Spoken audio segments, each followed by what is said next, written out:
So we've been down in LA, as I've said, and we've been walking around, we've been talking to people. We've been sensitive to God, sensitive to the signs, signals, and sounds of people for the purpose of trying to figure an opportunity. Interestingly enough, we talked to several people, but one in particular was pretty interesting. We walked into kind of a swap meet, a little mall area, and we saw this area, a store that had a whole lot of cards. Cards had saints, saints from times past, saints that have been Mary. Mary and many other saints. There was a saint by the name of Roma, I think, or Roma, forgive me. But the man who ran the store, I asked him in particular, what do all these figurines, what do all these cards, what do all these models do? He said, well, they give peace, they protect you. And he began to tell me about the different saints who protected you. One protected you while you were driving, and he seemed like an older saint. I asked him, well, this saint had to be around before there was cars, right? He said, true, but it still protects you while you're driving. And on and on and on and on. And I asked him, well, what do they do for you? What does the saint do for you personally? He said, well, they protect me. Of course, Jesus protects me first, but then they also protect me in different areas. Interesting. So when he said Jesus, that to me was a sound that I wanted to go deeper into, because I believe in Jesus as well. I didn't want to offend the man. He's at work. He was busy, no doubt. I was just thankful to be able to talk to him.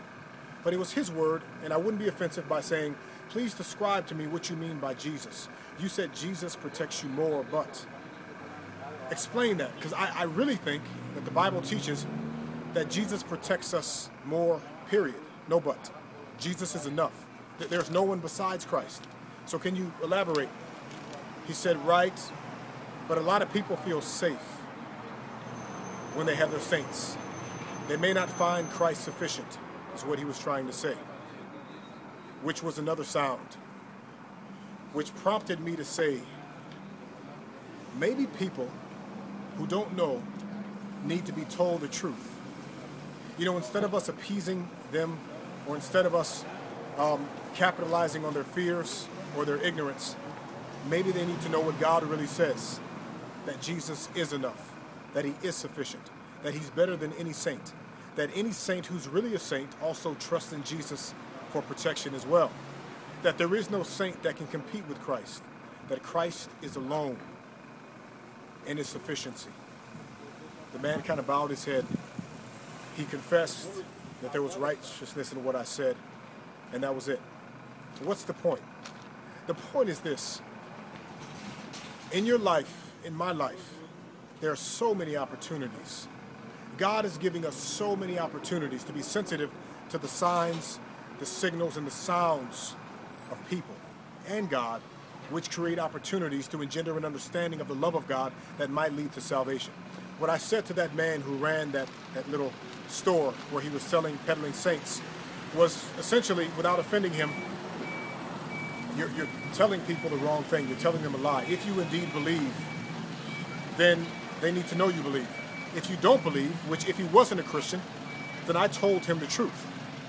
I told him that Christ was enough. What God does with that is up to God. I'm not out here getting people saved per se. I'm out here glorifying God by telling them the truth of Christ. And that's what we do. And I pray that this little example in LA, evangelism in LA, blesses you. And I pray that you're able to use it in your own life. And may God glorify your efforts. Amen. Amen. I didn't stop it. I showed it. And that's Cavell, by the way. That's Val.